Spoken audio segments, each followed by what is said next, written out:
Hola, bienvenidos oyentes de Radio Sefarad a las noticias. Las comenta Jorge, ¿qué tal? ¿Qué tal, Alejandro? Estos son los titulares del día. Según el Washington Post, el plan de paz de Trump no incluiría el establecimiento de un Estado palestino. Mohamed Shtayyeh, una de las voces más críticas con Hamás y afín a Abbas, es el nuevo primer ministro en Ramallah. Estados Unidos no permite la entrada a Omar Barghouti, uno de los principales líderes y fundadores del BDS. Según algunos rumores, una delegación rusa abandonó el territorio sirio con el féretro del espía israelí Eli Cohen. Estos son los titulares, como decíamos. En la segunda parte hablaremos de la agenda cultural.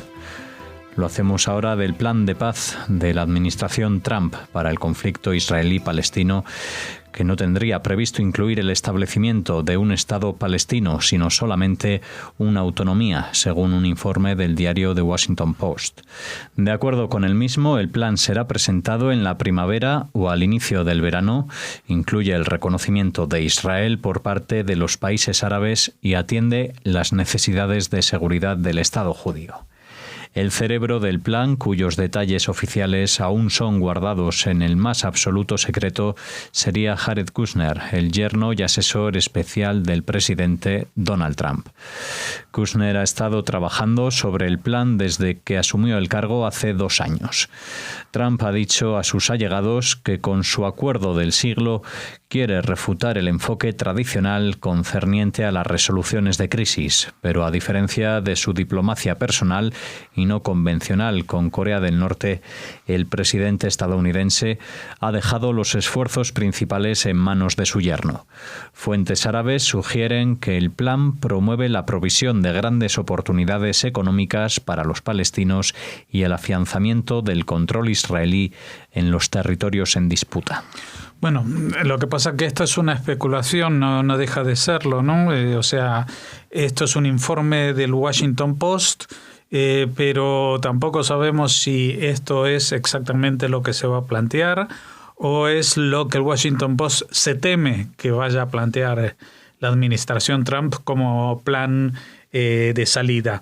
En realidad, lo que aquí se detalla sí que sería compatible con las declaraciones de Trump y de Jared Kushner hasta ahora, en el sentido de buscar una solución distinta a la que hasta ahora se había buscado. No olvidemos también que a pesar de que en Europa y en la mayoría de los países no implicados directamente en el asunto, se sigue hablando de la solución de 2 países, 2 estados para 2 pueblos. La realidad es que ni entre el público palestino ni entre el público israelí últimamente esta solución de 2 estados para 2 pueblos parece muy viable. Por distintas razones, Israel no se fía de un Estado palestino que tenga independencia y amenace su seguridad. Y por otra parte, los palestinos reivindican, más allá de un Estado en una parte de lo que era el mandato británico de Palestina, pues reivindican su derecho a las tierras que tuvieron que abandonar en el 48, al regreso de los palestinos, etcétera, etcétera, cosa que de hecho implica un no reconocimiento de Israel, es decir, que Israel perdería su razón de ser si a él volvieran, los 4 o 5 millones de palestinos que dicen ser descendientes de los que salieron en la guerra del 48. Es decir, que a nivel internacional aquí tenemos 2 posturas muy distintas. La de los protagonistas, que hoy en día, pues casi de hecho, si no de casi, es absolutamente, han abandonado el plan de los acuerdos de Oslo de hace 25 años, que son los de lo que decíamos antes, 2 estados para 2 pueblos. Y por otra parte, también sabemos que en algunas declaraciones Trump dijo que no necesariamente esa era la única vía de solución del conflicto, la de 2 estados. Tampoco, evidentemente, iba a ser un estado judío sobre todos los territorios, ni un estado árabe o palestino sobre todos los territorios de lo que era, como digo, la Palestina británica. Así que algún tipo de repartición podría ser. Lo que resulta más difícil de creer de este acuerdo no es que se esté planteando ni siquiera el hecho de que muchos países árabes firmen relaciones diplomáticas con Israel, etcétera, etcétera, sino que la dirigencia palestina esté de acuerdo en aceptarlo, porque acabaría no solamente con las aspiraciones independentistas, que en realidad son bastante ilusorias, porque no olvidemos que en principio estamos hablando de un pueblo que está separado entre sí por un territorio muy extenso, ¿no? Entre Gaza y Cisjordania prácticamente hay una separación física mucho mayor que la que constituye el propio territorio de Cisjordania o el de Gaza. Por lo tanto, es muy difícil que estos 2 trocitos o trozos de territorio se conjuguen para formar un Estado.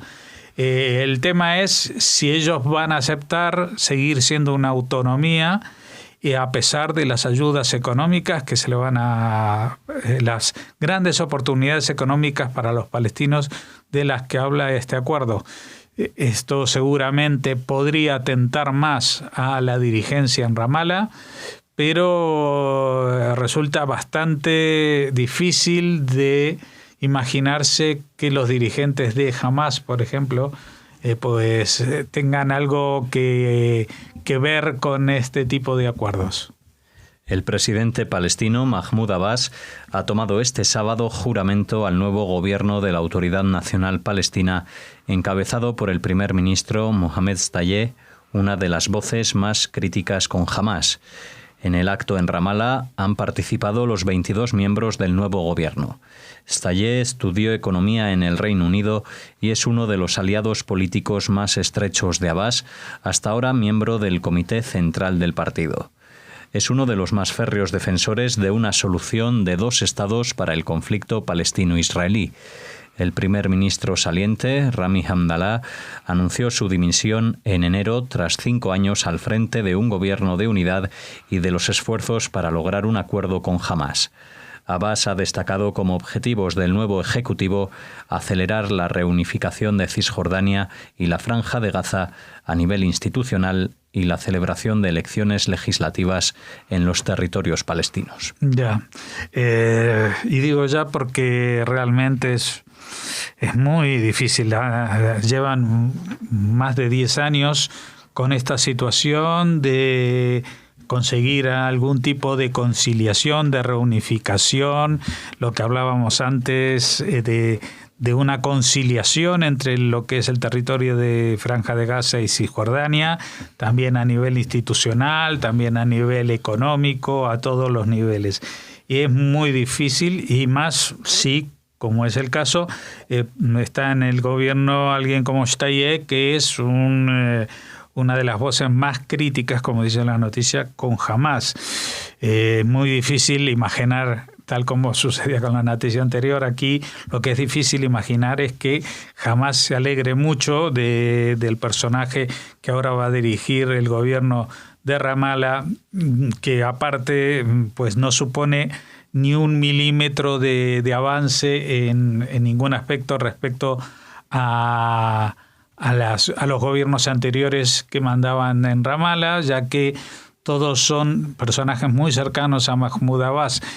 El tema es, Mahmoud Abbas está viejo, está enfermo, en algún momento va a pasar algo, y lo que todo el mundo se teme es que todos estos movimientos pseudo democráticos y nombramientos y espíritu conciliador, etcétera, pues se vayan al garete a la primera de cambio, es decir, cuando desaparezca el que está manteniendo el tinglado por ser el heredero de Arafat. Ahora ya el que venga no es el heredero del heredero, sino alguien que va a ser nuevo. Puede ser de las filas de Fatah, puede ser de las filas de Hamas, o puede ser de una nueva conciliación, o lo que se supone que es el plan más posible, es que surja de una división definitiva entre estos dos territorios del supuesto Estado palestino, cosa que podría aprovechar la administración Trump para impulsar este programa o plan de paz, en el cual no necesariamente la administración como autonomías tendría que ser una única administración autonómica. Es decir, es posible que haya una administración autonómica que se encargue de Cisjordania y otra, Palestina también, pero que se encargue de la Franja de Gaza. Pero claro, todo esto son castillos en el aire. El gobierno de Estados Unidos prohibió recientemente la entrada de Omar Barghouti, conocido por ser uno de los principales líderes y fundadores del movimiento que promueve el boicot contra Israel, el BDS, a pesar de haber realizado parte de sus estudios académicos en la Universidad de Tel Aviv. El historial de visas es confidencial por la ley norteamericana. Barghouti tenía planificado un viaje por Estados Unidos para promover su agenda pro boicot y al llegar al aeropuerto Ben Gurion en Israel, donde vive, las autoridades le informaron que habían recibido instrucción del consulado norteamericano de no permitirle que aborde su vuelo a Nueva York. Aunque Barghouti insiste en que el movimiento del boicot contra Israel es un movimiento pacífico que busca una solución entre israelíes y palestinos, pero ha expresado repetidas veces que considera que Israel no debería existir en ninguna parte de Palestina. Sí, este es el tema del famoso tercer punto del BDS, porque la gente se piensa que el BDS es aplicar boicot, desinversiones y sanciones a Israel hasta que se solucione o se retire los territorios que llaman ocupados de 1967, pero en realidad lo que en el tercer punto se aclara es que también exigen el retorno de los refugiados, con lo cual pues también echan por tierra la propia existencia del Estado de Israel. Entonces no es una organización para el boicot a Israel por su papel como conquistador de tierras en la guerra del 67, sino por el solo y mero hecho de existir como un Estado judío en el Medio Oriente. Así que evidentemente esto no tiene nada que ver con lo que mucha gente piensa. Y Estados Unidos, a pesar de que no ha difundido exactamente por qué no le dan el visado, pues seguramente habrán interpretado que este tipo de escenarios de boicot, de no reconocimiento a la existencia de un Estado, pues van más allá de la legalidad y no le han permitido entrar en el país. Rumores que circulan en los sitios web de la oposición siria indican que una delegación rusa abandonó el territorio sirio con un féretro y dentro del mismo los restos mortales del espía israelí Eli Cohen. Israel se niega a comentar. Durante su reciente visita a Moscú, Netanyahu puntualizó que el presidente ruso, Vladimir Putin, expresó su disposición a ayudar a Israel en la recuperación de los cadáveres de desaparecidos. Eli Cohen penetró en los más altos niveles de la dirigencia política siria años antes de la Guerra de los 6 Días, en 1967, y la información que suministró jugó un papel importante en el espectacular éxito israelí durante esa conflagración militar.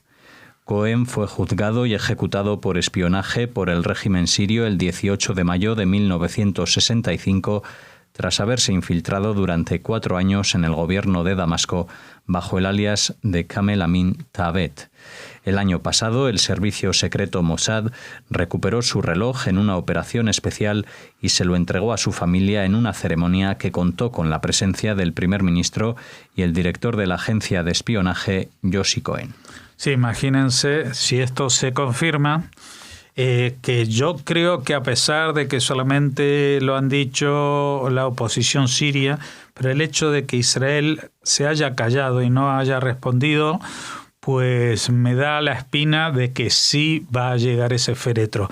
Y si cuando hace el año pasado, por traer el reloj en una operación de los servicios secretos, pues hubo un cierto revuelo periodístico y una ceremonia con la presencia del primer ministro y el director del Mossad para entregar ese reloj a los descendientes de su familia, pues si se llega a confirmar que vuelven los restos y que va a ser enterrado en Israel, pues va a ser un entierro de mucha trascendencia al que se supone que pueden llegar a ir decenas, si no centenares de miles de personas. Porque Eli Cohen es un personaje mítico. Como decían aquí, es alguien, creo que era un judío egipcio, pero que se puso al servicio de las agencias de inteligencia israelí. En los principios de los años 60 se infiltró en la sociedad siria como un musulmán egipcio y logró contactar con las más altas autoridades que gobernaban el país y hacerse con información militar importantísima que luego tuvo máxima trascendencia en el año 67, a pesar de que lo pillaron bastante antes, lo pillaron y lo ajusticiaron, digamos, o lo colgaron de la horca, creo, en el año 65. Pero desde entonces han pasado ya más de 50 y no sé cuántos años, 54 años, y nunca han accedido a devolver su cadáver. Ninguno de los gobiernos de Siria, etcétera, etcétera. Si ahora realmente se consigue esto, y ya es el segundo favor que los rusos harían en territorio sirio. No olvidemos que la semana pasada trasladaron el cadáver de un soldado que había desaparecido en combate. Pues realmente Vladimir Putin se está comprando el corazón de los israelíes. O sea, aquí parece una competencia a ver quién quiere más a los israelíes, si Trump, con las medidas de trasladar la embajada en Jerusalén y reconocer los altos del Golán, etcétera, o Putin con estas cosas que son mucho menos trascendentes y declarativas, incluso que tienen menos interés de cara a la interna en Rusia, es decir, alguien que está devolviendo el cadáver de alguien que murió hace muchos años. A los rusos creo que eso no les va a molestar. En todo caso, a los que más se pueden sentir ofendidos son la gente de Hezbollah y los gobernadores de Siria, pero ya sabemos que el presidente sirio tiene sus manos atadas al destino que le proporciona Putin y le debe más de un favor, entre otros su propia vida, porque lleva casi 8 años que nadie al principio daba ni una semana por su vida en el gobierno, y aquí ha estado aguantando, con lo cual pues Rusia puede jugar un papel fundamental en esta zona, y si se confirma esto y se confirman otras devoluciones, puede incluso llegarse a plantear el tema de una negociación, un acuerdo de paz con Siria después que acabe la guerra, a pesar de que es un satélite su gobierno por el apoyo de Irán, especialmente al ejército.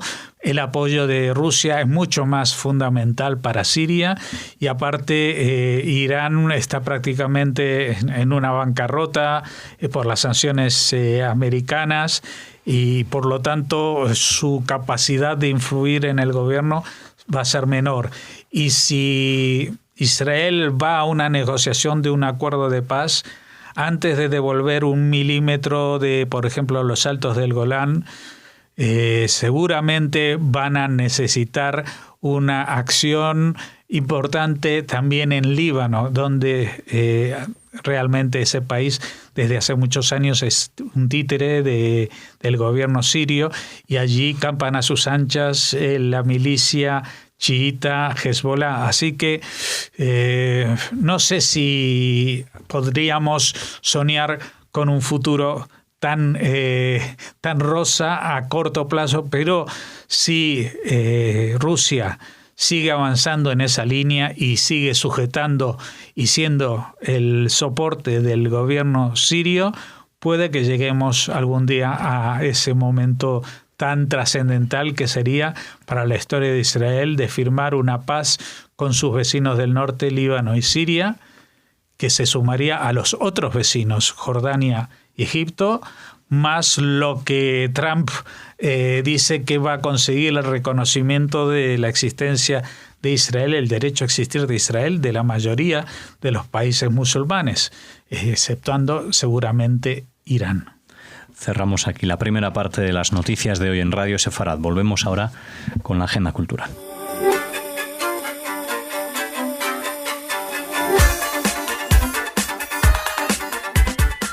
Bienvenidos a la agenda cultural, bienvenida Raquel. Hola Alex, hola a todos. Bueno, abrimos la agenda con una noticia triste, pero de una centenaria, una mujer centenaria, luchadora. Sí, luchadora absolutamente. Nos ha dejado Neus Català, la española, la catalana superviviente del nazismo. Ha fallecido este sábado pasado a los 103 años de edad. Sobre las 5 de la tarde en el geriátrico donde residía en Tarragona, junto con su hija, claro, porque ya la edad de la madre hace que tenga sentido que también su hija esté en una residencia de ancianos. Nos alegramos de que muriera acompañada. Nació el 6 de octubre de 1915 en Els Llaments. Fue una activista antifascista, republicana y feminista comprometida con la memoria histórica tras sobrevivir a campos de exterminio nazi, a los que fue deportada durante su exilio en Francia tras la Guerra Civil Española, y actualmente vivía en una residencia de ancianos en su pueblo natal. La ministra, han sido muchos los políticos y los representantes de asociaciones que han emitido comunicados lamentando su fallecimiento, y rescatamos los comentarios de la ministra de Política Territorial, Meritxell Batet, que ha calificado a Català como un ejemplo de lucha y supervivencia. Pues nuestra despedida también desde aquí, desde Radio Sefarad. Continuamos con la agenda. Nos vamos a Lucena, porque han instalado los valores estéticos a lo mejor pueden ser comentables, pero la noticia es muy buena y muy positiva, porque han instalado una nueva escultura en la entrada del pueblo que dará la bienvenida a la ciudad, a quienes lleguen desde el sur. La estructura está diseñada por el artista lucentino Pedro Cantero y representa una enorme menorá. Además, está hecha en hierro y coronada por 7 luminarias blancas, una menorá. Y junto a estas luminarias, pues aparecen las palabras Lucena, perla de Sefarad.